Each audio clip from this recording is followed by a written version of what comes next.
ओम ज्ञानतिमिरान्धस्य ज्ञानञ्जनशलाकया चक्षुरुन्मीलितं येन तस्मै श्रीगुरुवे नमः।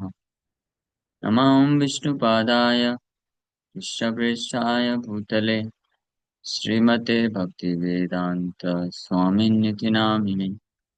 नमस्ते सारस्वते देवे गौरवाणी प्रचारिणे निर्विशेषशून्यवादी पाश्चात्यदेशतारिणे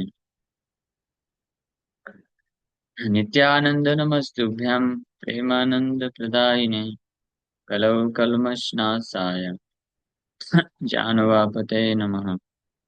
ओम महाभूतन्याय कृष्ण प्रेम प्रदायते कृष्णाय कृष्ण चैतन्य नामने गौर तुसे नमः। जय श्री कृष्ण चैतन्य प्रभु नित्यानंद श्री अद्वैत गदाधर शिवासादि गौर भक्त वृंद। हरे कृष्णा कृष्णा कृष्णा हरे हरे हरे राम राम राम हरे हरे। हरे कृष्ण। तो आप सभी भक्तों का हार्दिक स्वागत है आज के गौर कथा में। श्री चैतन्य चरितमृत आदि लीला चैप्टर 17 और इसका टेक्स्ट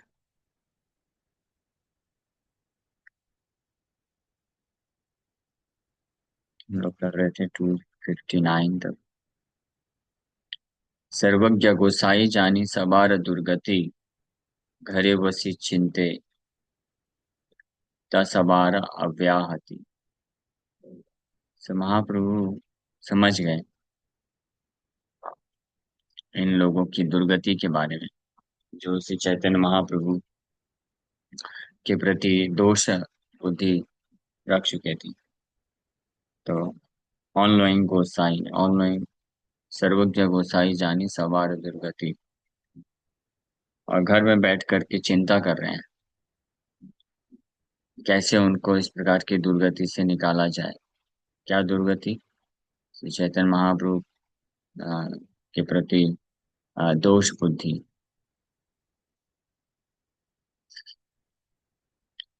तो ये सिम्टम ऑफ अ जेन्युइन साधु, एक वास्तविक साधु के लक्षण इस प्रकार से महाप्रभु प्रकट कर रहे हैं। ये सबसे बड़े साधु कौन है? भगवान स्वयं। Krishna is the greatest Sadhu. Sadhu means अच्छा। कृष्ण ही सर्वश्रेष्ठ साधु है। क्योंकि और इसीलिए कृष्ण के शुद्ध भक्तों में कृष्ण के वो सारे गुण होते हैं। तो इसलिए अगर किसी को जानना है कि कृष्ण कैसे हैं, उनके क्या गुण हैं, तो किसी शुद्ध वैष्णव के गुणों से हम अंदाजा लगा सकते हैं। क्योंकि भगवान कृष्ण की अनलिमिटेड क्वालिटीज जो है रिफ्लेक्ट होती है उनके शुद्ध भक्तों के अंदर। जस्ट लाइक जो शुद्ध वैष्णव होते हैं वो उनके प्रति अपराध करने वाले व्यक्ति का भी भला सोचते हैं कि कैसे इसका भी कल्याण किया जाए। रामाचार्य श्री हरिदास ठाकुर इसके उदाहरण है। उनको 22 बाजारों में पीटा जा रहा था, फिर भी वो उन मारने वाले व्यक्तियों के कल्याण के बारे में सोच रहे थे। जीसस क्राइस्ट को भी सूली में चढ़ा दिया गया, फिर भी वो उनके लिए प्रार्थना कर रहे थे भगवान से माफ कर दें। प्रहलाद महाराज ये अपने पिता हिरण्यकशिपु सारे अत्याचारों के बावजूद भगवान से उनके उद्धार की याचना करते हैं। तो ये लक्षण होता है कितनी मात्रा में हम साधुत्व को प्राप्त किए हैं। ये भी एक टेस्ट है, जिससे भी हम जज कर सकते हैं, जान सकते हैं कि हम कितनी मात्रा में साधु हैं।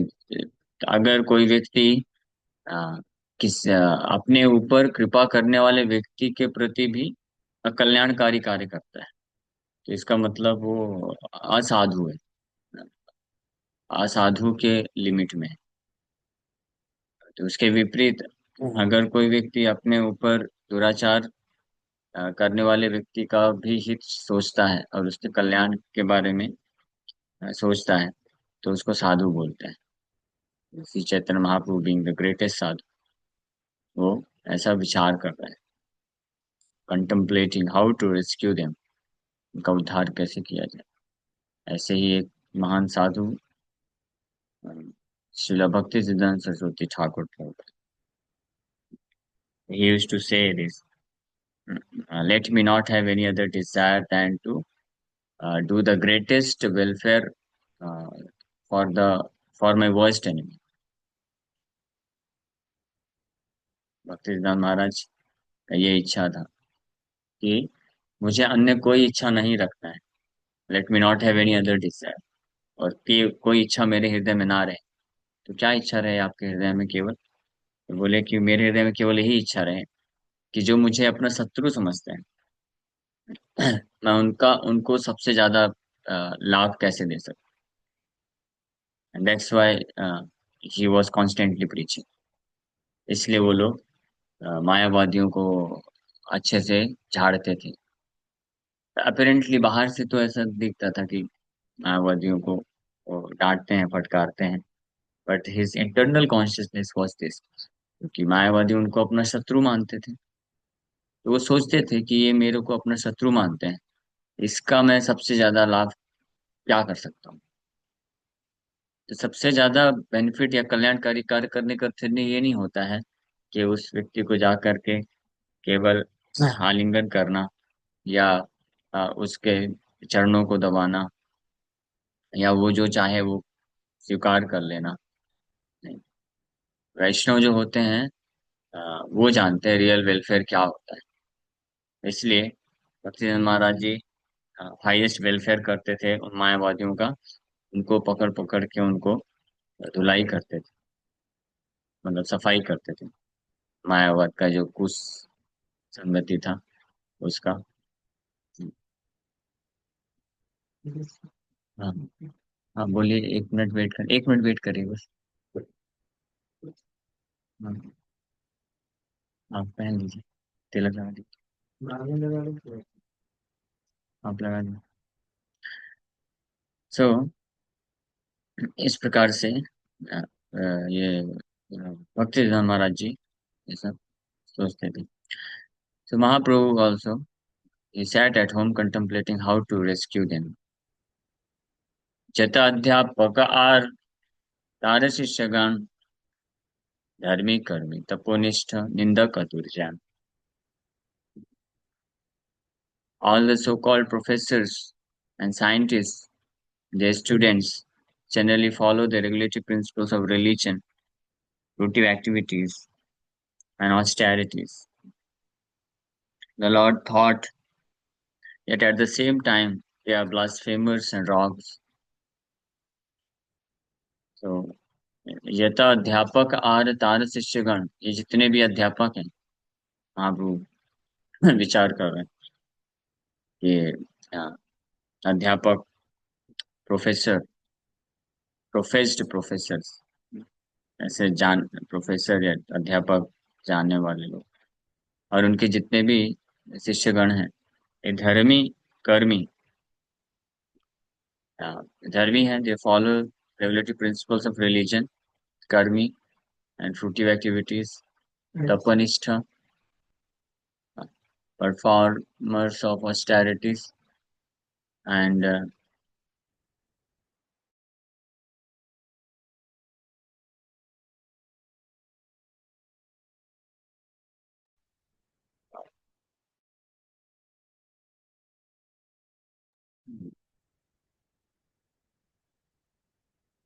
the Lord thought, yet at the same time they are blasphemers and rogues, फिर भी वो लोग निंदक और दुर्जन है। तपनिष्ठ, धर्मनिष्ठ, कर्मनिष्ठ, doesn't guarantee one's deliverance, फिर भी वो निंदक और दुर्जन है। So here is a depiction of materialists who have no knowledge of devotional service.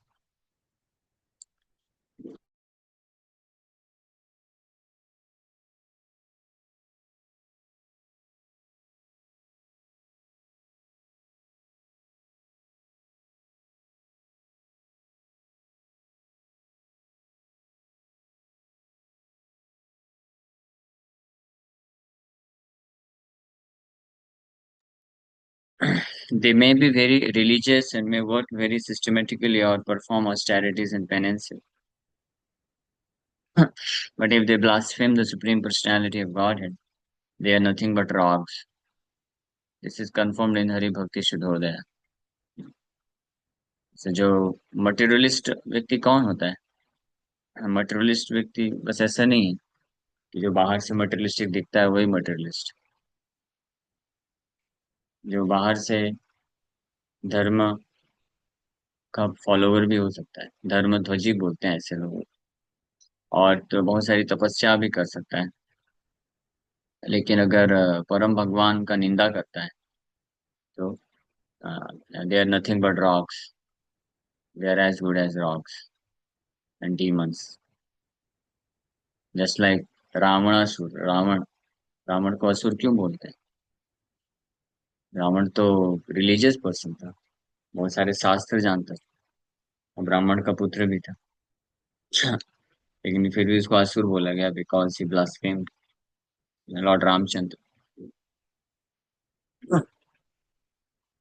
सो हरि भक्ति सुधोदय से भगवत भक्ति हीनस्य जाति शास्त्रम जपस्तप अप्राणश्चैव देहस्य मंडनम लोकरंजनम। भगवत भक्ति हीनस्य, one who is bereft of devotion to Lord Hari, भगवान हरि के भक्ति से विहीन है, तो उसका जाति, उसका कास्ट कितना ऊंचा जाति है, शास्त्रम कितने सारे शास्त्र पढ़ा है, जपस कितने अनेकों प्रकार के मंत्र जप कर सकता है, तपस्या कर सकता है। तो ये सब किसके बराबर है?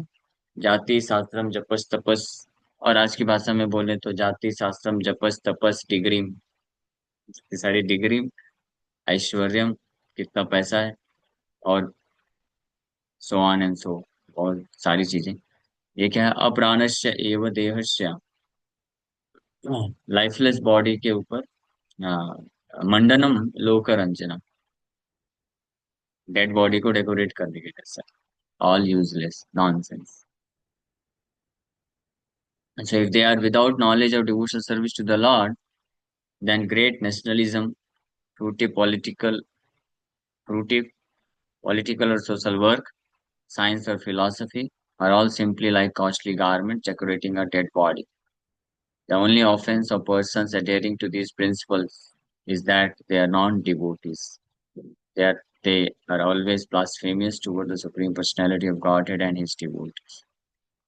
So anyone who is blasphemous towards the Lord and His devotee, उसका अ, बाकी सारे जितने भी उसके एक्सटर्नल क्वालिटीज, वो सब यूजलेस है, डेड बॉडी के डेकोरेशन की तरह है। सो महापुरुष इस प्रकार से विचार कर रहा है, यही सब मोर निंदा अपराध हईते, आमी न लाइले भक्ति ना पारे लाइते। So if I do not induce them to take to devotional service because of committing the offense of blasphemy, none of these people will be able to take to it. So मेरा उद्देश्य तो है भक्ति का प्रचार करना, इसलिए मैं आया हूँ चैतन्य महाप्रभु कंटम्पलेटिंग, कि मैं भक्ति का प्रचार करने के लिए आया हूँ, लोगों को भक्ति करने के लिए इंड्यूस करना, करने का मेरा उद्देश्य था। लेकिन अगर ये मेरे प्रति अपराध करेंगे, so because of this offense they will be unable to take to devotional service, भक्ति को ये ले नहीं पाएंगे, एक्सेप्ट नहीं कर पाएंगे, will lose the taste, essence of devotional service। भले ही बाहर से वो करेंगे कुछ कुछ धर्म के कार्य, क्यों? Because Shrimati Radha Rani will become very set with such person, बहुत नाराज हो जाएंगे। And if Shrimati Radha Rani becomes upset, even Krishna can not do anything, Krishna भी कुछ नहीं करते। And Shrimati Radha Rani becomes upset when Krishna, Krishna's devotees and Krishna's devotional services are blasphemed। Shrimati Radha Rani बहुत नाराज हो जाती हैं जब कोई कृष्ण की भक्ति को निंदा करता है, तो वो नाराज हो जाती है। फिर उनके नाराज होने से ही अ, ऐसे व्यक्ति के हृदय से वो जो inclination to serve Krishna, inclination to get attracted to Krishna and taste, अब जा रहे हैं खाने जा रहे हैं बाद में, वो अभिषेक हो के आने, तो वो इंक्लिनेशन जो है वो नष्ट हो जाता है, वो टेस्ट जो है। So inclination to surrender to Krishna, Krishna को सरेंडर करने का इन जो प्रवृत्ति है, भगवान की सेवा करने की प्रवृत्ति है, या भक्ति का जो रस है, वो हमको प्राप्त होता है श्रीमती राधा रानी की कृपा से। ऊपर बैठ जाइए, बैठ जाइए, बैठ जाइए, नीचे ठंडा है। तो इसमें तो उनको भी दे देती हूँ खाना। हाँ, ये कोई बात नहीं।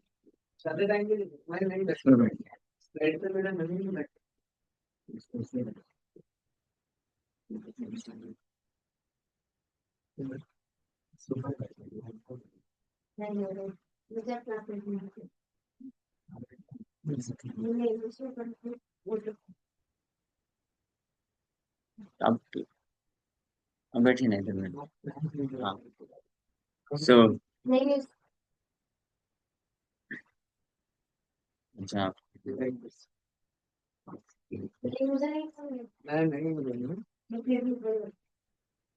if I do not induce them to take to devotional service because of committing the offense of blasphemy, none of these people will be able to take to it.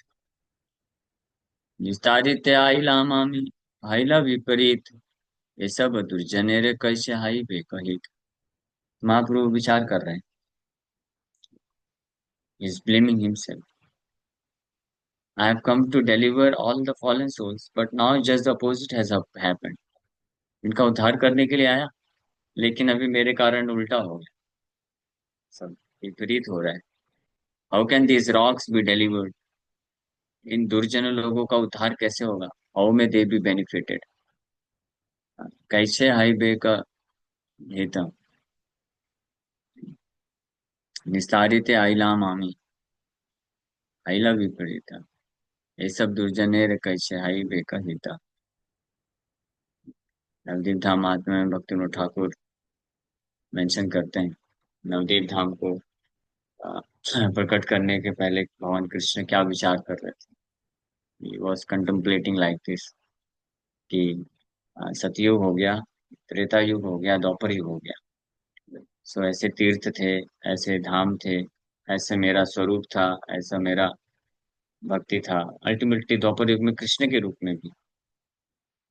सो वो प्रोसेस से करके लोग उद्धार, पर जब महाप्रभु भगवान कृष्ण कलयुग की स्थिति पे विचार कर रहे थे, देख रहे थे, so literally he was crying कि इस कलयुग में, कलयुग के प्रभाव से जो जीवात्मा इतने ग्रसित हैं, इतने ज्यादा इन्फ्लुएंस्ड हैं, कैसे निकल सकते हैं,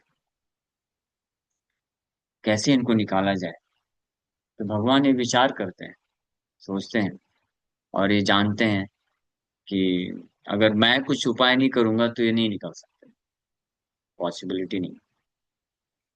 तो वहां पे भक्तिविनोद ठाकुर लिखते हैं कि कृष्ण इस प्रकार से विचार करते हैं, जीवता अमार दास आमी तार प्रभु, आमी न तारिले से न तारी बेकन। और प्रभुर प्रतिज्ञा यही सर्वकाल, हर समय भगवान की यही प्रतिज्ञा रहती है, संकल्प रहता है कि तारिब सकल जीव घुसीबो जंजाल, सारे जीवात्मा को उद्धार कर दूंगा, उनको जंजाल से निकाल दूंगा, ये भगवान का हमेशा प्रतिज्ञा रहता है। हाँ, तो भगवान की सारी, भगवान क्या है, संकल्प सिद्ध है। संकल्प सिद्ध मतलब वो जो प्रतिज्ञा करते हैं इट मस्ट कम ट्रू, लेकिन बस एक यही प्रतिज्ञा है, भगवान की प्रतिज्ञा ये जो है, ये ट्रू नहीं हो पाती।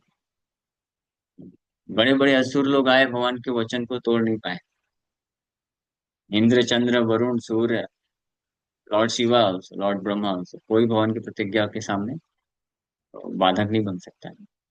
Is such a supreme control. लेकिन एक ऐसा है, इतना पावरफुल, जो भगवान की इस प्रतिज्ञा को क्या कर देता है, ऑलमोस्ट भंग करा देता है। वो कौन है?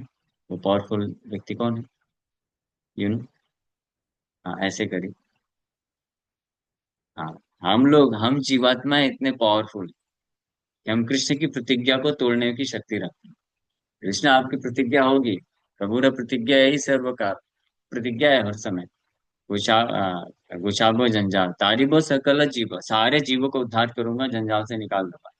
ये भगवान की प्रतिज्ञा है। लेकिन वी आर सो पावरफुल, ये प्रतिज्ञा को भी हम भगवान की क्या करा दें? भंग करा दें। नहीं, आप कितना भी प्रतिज्ञा कर लो, let me see how you deliver me, मेरा उद्धार करा के दिखाओ। तो फिर मैं जान जान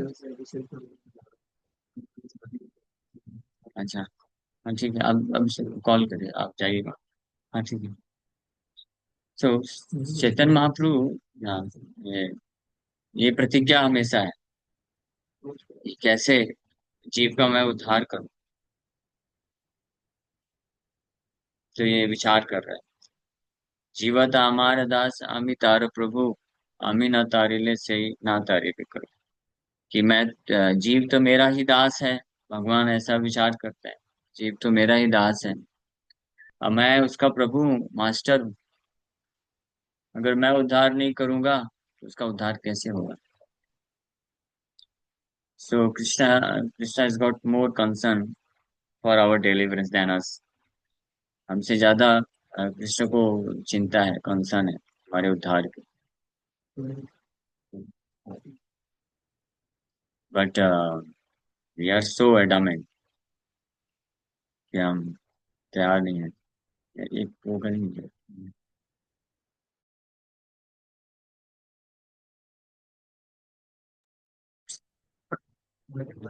हाँ मतलब, सो I have come to deliver all the fallen souls, but now just the opposite has happened. How can these rocks be delivered? आमा के प्रणति करे है पाप क्षय, तबे से हारे भक्ति लाए लेक लाए। If these rocks offer me obeisances, the reactions of their sinful activities will be nullified. Then, if I induce them, they will take to devotional service. अगर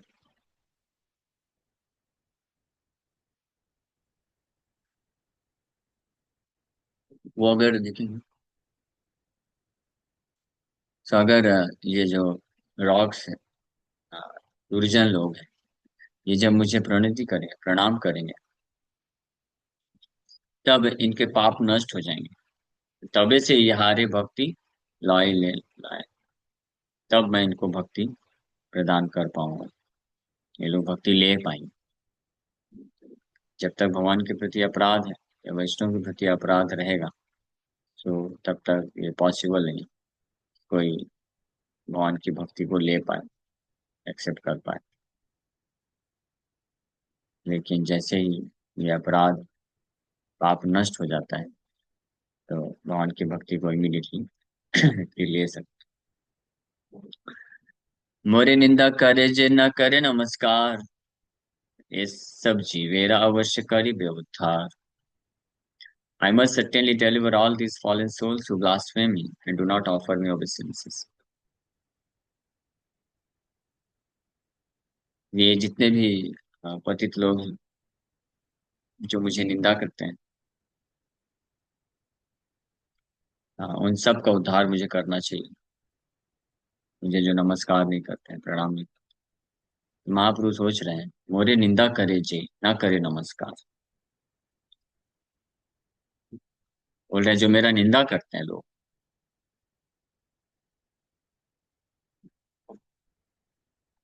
जो मेरा निंदा करते हैं और मुझे प्रणाम नहीं करते हैं, ये सब जीवेरे अवश्य करी बहुत। ये सारी जीवात्माओं का मुझे निश्चित रूप में, इन सब जीवात्माओं का मुझे उद्धार करना चाहिए। किन लोगों का उद्धार करना चाहिए? जो दंडवत प्रणाम करते हैं, निरंतर हरिनाम जप करते हैं, हाँ, उनका नहीं। महाप्रभु बोल रहे हैं, जो लोग मेरा निंदा करते हैं, नाम उच्चारण नाम जप तो दूर की बात है, जो मेरा निंदा करते हैं, जो मुझे नमस्कार नहीं करते,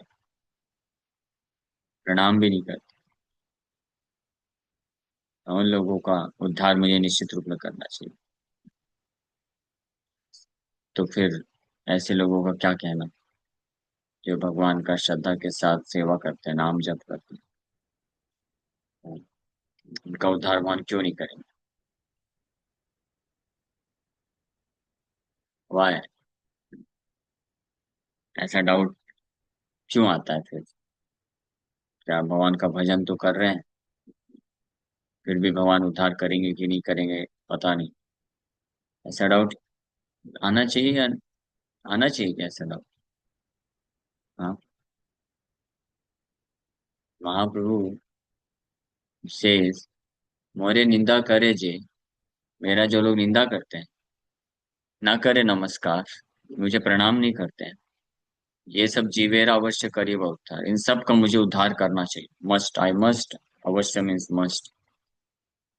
So then why he will not deliver those who are devoted servant or those who are trying to become devoted?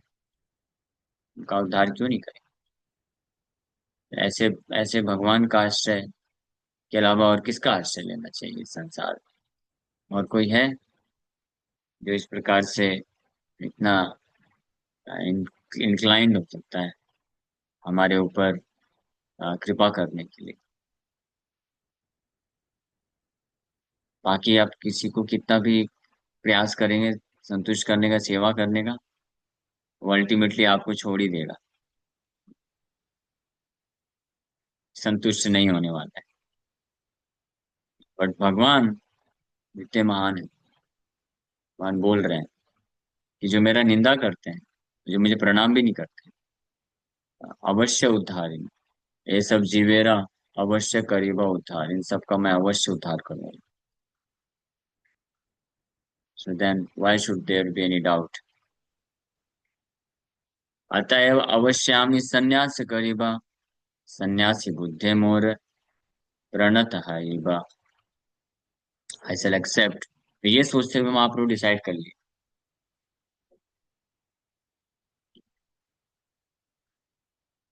क्या डिसाइड कर लिए?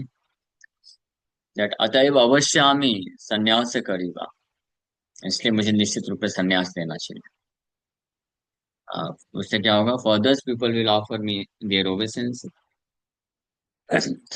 Thinking as a member of the renounced order. So इस प्रकार से लोग निश्चित रूप में मुझे प्रणाम करेंगे, मुझे एक सन्यासी समझ करके प्रणाम अर्पण करेंगे। अतएव अवश्यामि संन्यास करिबा, सन्यासी बुद्धे मोरे प्रणत हाइबा। So among the members of the Varnashram institutions, social orders, Brahman, Kshatriya, Vaishya, and Shudra, the Brahmana is considered the foremost, for he is the teacher and spiritual master of all the other Varnas.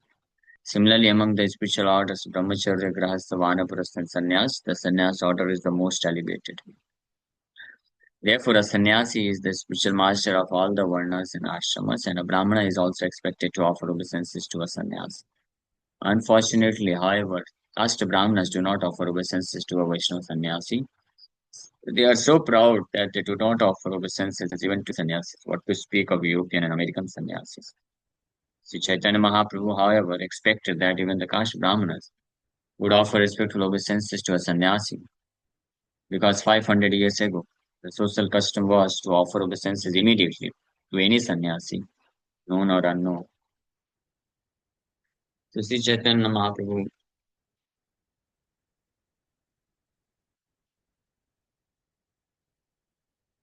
Expect कर रहे थे।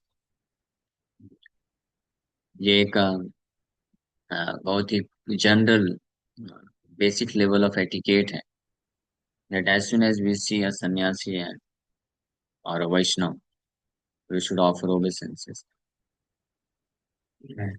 But ये प्रणाम करना, it's not so easy थी। आप बोलेंगे क्या बात, इतना आसान तो है, क्या करना है, घुटने के बल बस ऐसे सिर टिका देना होता है, ऐसे लेट जाना, डंडोत पड़े, इसमें कौन सी बड़ी बात? नहीं, बहुत बड़ी बात है। until unless one is humble enough, पर्याप्त रूप में जब तक कोई विनम्र नहीं है, तो उस तो प्रणाम अर्पण नहीं कर सकता। One who is proud of his false position, अपनी मिथ्या अ, जो पोजीशन है, उससे जो, जिसको प्राउड है, अहंकार, वो कभी प्रणाम अर्पण नहीं कर सकता। He will always have some hesitation, उसको हेजिटेशन रहेगा, प्रणाम करूं कि नहीं करूं, करूं कि नहीं करूं, हेजिटेशन रहेगा, तो डिफिकल्ट हो जाता है। So this is another test. आज की क्लास में मैंने दो टेस्ट आपको बताए कि हम कितनी मात्रा में हम वैष्णव बन रहे हैं, एडवांसमेंट कर रहे हैं। ये दो टेस्ट, ठीक है, नोट इट डाउन, लास्ट में पूछूंगा। दूसरा टेस्ट क्या है?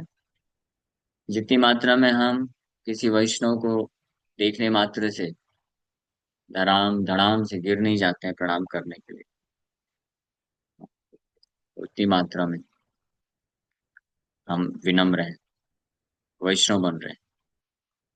अब इसके एक्सप्लेनेशन कोई कुछ भी दे, उससे डजेंट मैटर। एक्सप्लेनेशन, जो वैदिक चीजें हैं, मीन्स द थिंग्स और principles which are authorized by scriptures, set forth by great acharyas,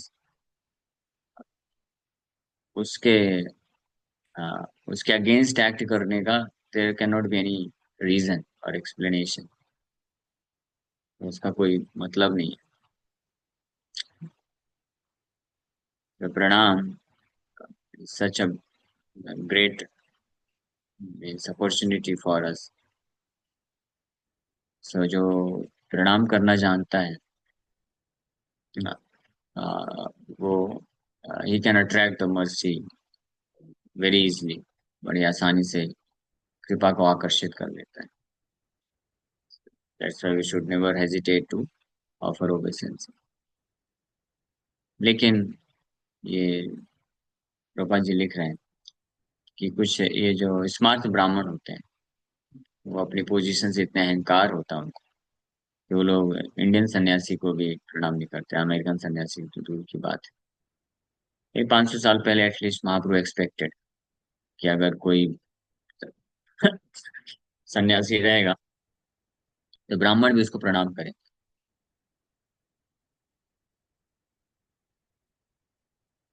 इसलिए महाप्रभु ये लिए सन्यास लिए और सोचे किस माध्यम से वो उद्धार कर सकेंगे।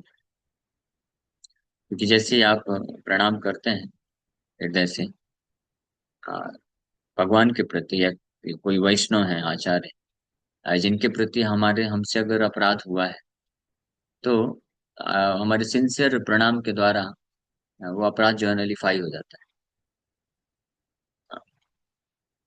बट वेट, हाँ, इसमें भी बहुत सारे टर्म्स एंड कंडीशन। इसका मतलब ये नहीं है कि किसी वैष्णव के प्रति अच्छे से अपराध करो, बढ़िया थप्पड़ लगाओ और आर्ग्यूमेंट करो, निंदा करो, और फिर जाकर के एक दंडवत करो। नो नो, ऐसा ये मतलब नहीं। द मीनिंग इज, वो वो पता चल जाता है सामने वाले को। अगर कोई जेन्युइनली रिपेंट करता है कि आई कॉमिटेड सच एन ऑफेंस, और फिर वो हृदय से प्रणाम करता है, इमीडिएटली वो सामने वाला व्यक्ति का हृदय पिघल जाता है और हृदय से वो उसको एक्सेप्ट कर लेता है, और उसके अपराध जो होते हैं वो क्षमा हो जाते हैं, माफ कर देते हैं। ये जो चीजें हैं, ये हार्ट टू हार्ट कनेक्शन होता है, ये हृदय से होता है, नो लिप सर्विस।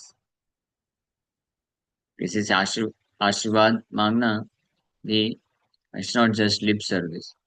आशीर्वाद आशीर्वाद आशीर्वाद, ले लो 2 किलो आशीर्वाद।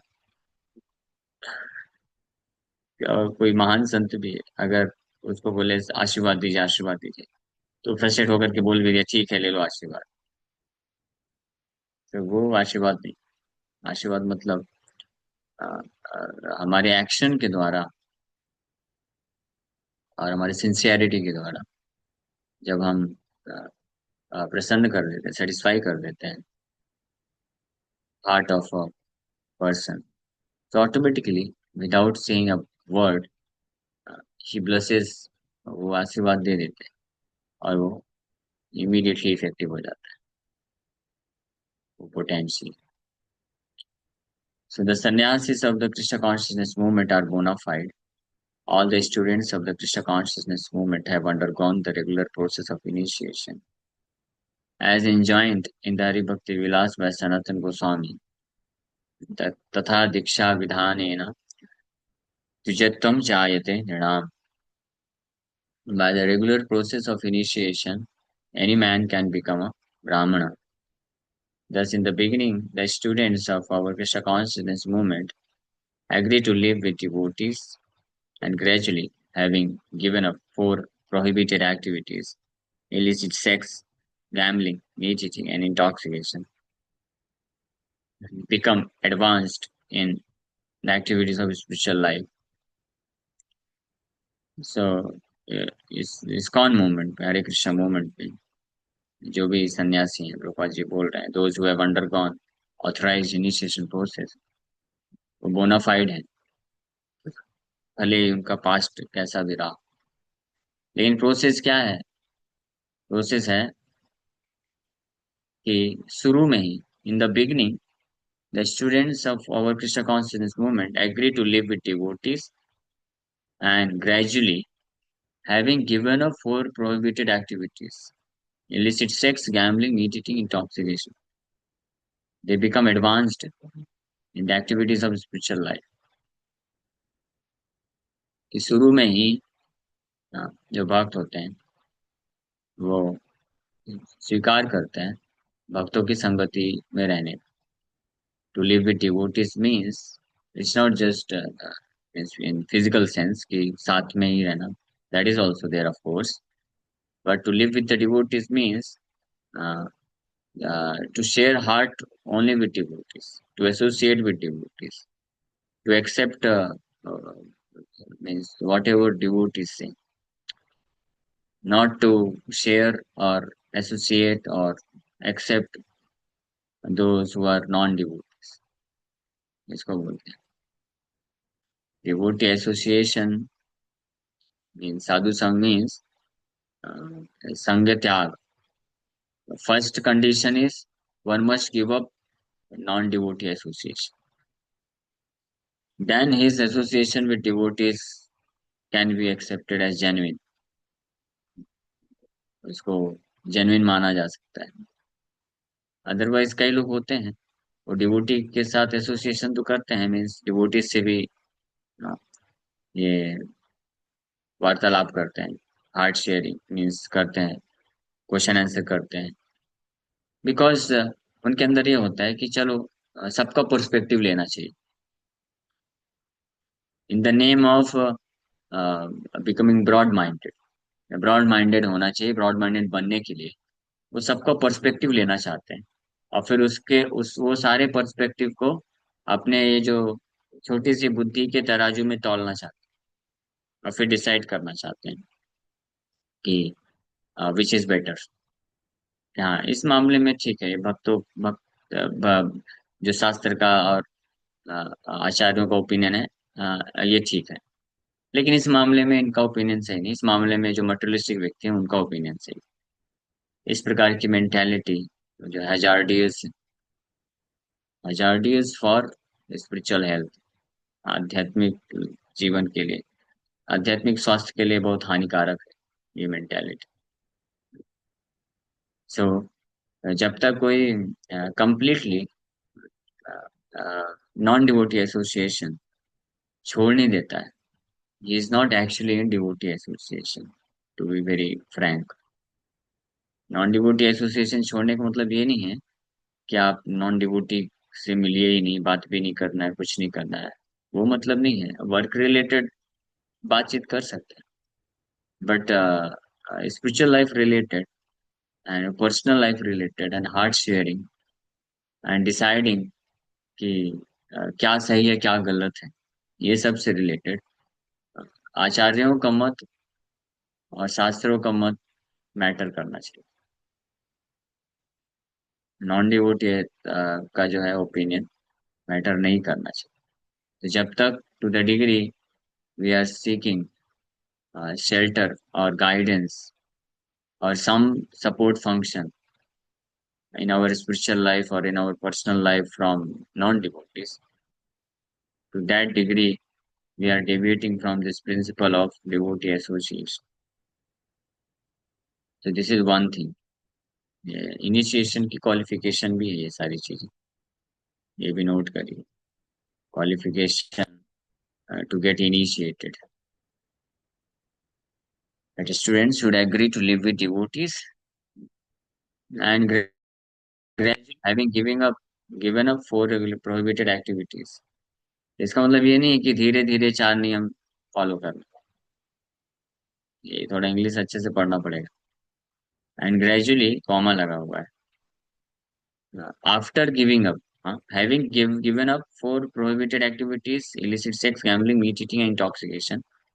तो ये जो चार जो पाप हैं इसको जो त्याग देता है कंप्लीटली, पूरी तरीके से, तो ये त्याग करने के बाद फिर धीरे धीरे then gradually they become advance in the activities of spiritual life. तब वो आध्यात्मिक जीवन के कार्य में आगे बढ़ पाते हैं। समझ पाए ये दो पॉइंट? कितने मतलब समझ पाए ये दो पॉइंट? बाकी को करें। How many of you understood? Nobody. Very nice. So when one is found to be regularly following these principles, he is given the first initiation.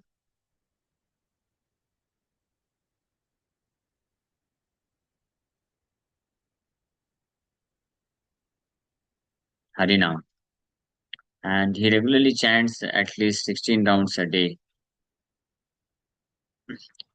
Then after 6 months or a year, he is initiated for the second time and given the sacred thread with the regular sacrifice and rituals. After some time, when he advances still further and is willing to give up this material world, he is given the sannyas order. At that time, he receives the title Swami or Goswami, both of which mean master of the senses. Unfortunately, debauched so-called Brahmanas in India neither offer them respect nor accept them as bona fide sannyasis. Sri Chaitanya Mahaprabhu expected the so-called Brahmanas to offer respect to such Vaishnava sannyasis. Nevertheless, it does not matter whether they offer respect nor whether they accept these sannyasis as bona fide, for the Shastra describes punishment for such disobedient so-called Brahmanas. The Shastric injunction declares, Devata pratimana drishtva yatim chaiva tridandinam namaskaram na kuryadya prayaschitta ityate naraha. One who does not offer respect to the Supreme Personality of Godhead, to his deity in the temple, or to a tridandi sannyasi must undergo prayaschitta, atonement. If one does not offer obeisance to such a sannyasi, the prescribed prayashchit is to fast for one day. तो ये बताया गया है अगर इस प्रकार के अहंकारी ब्राह्मण किसी प्रॉपर बोनाफाइड ऑथराइज सन्यासी या भगवान के विग्रह को देख करके प्रणाम नहीं करते हैं, तो उनको निश्चित रूप में प्रायश्चित करना चाहिए, करना पड़ेगा, नहीं तो अपराध दंड मिलेगा। और प्रायश्चित भी बता रहे हैं प्रभुपाद जी, अगर कोई इस प्रकार के सन्यासी जो ऑथराइज सन्यासी बोनाफाइड सन्यासी उनको प्रणाम नहीं करता है, तो एक दिन तक उसको फास्टिंग करना चाहिए। ये प्रायश्चित। एनीवे, सो महाप्रभु सेड, अतएव अवश्यामि सन्यास करिबा सन्यासी बुद्धि है मोरे प्रणत हाइबा। प्रणत प्रणतिते हबे इहार अपराध क्षाय निर्मल हृदय भक्ति कराई बहुदाय। फिर उसके बाद भक्ति उदय। ठीक है, यहीं पे हम लोग विराम करते हैं। थैंक यू वेरी मच। हरे कृष्णा। किसी भक्त का कोई प्रश्न है पूछ सकते हैं।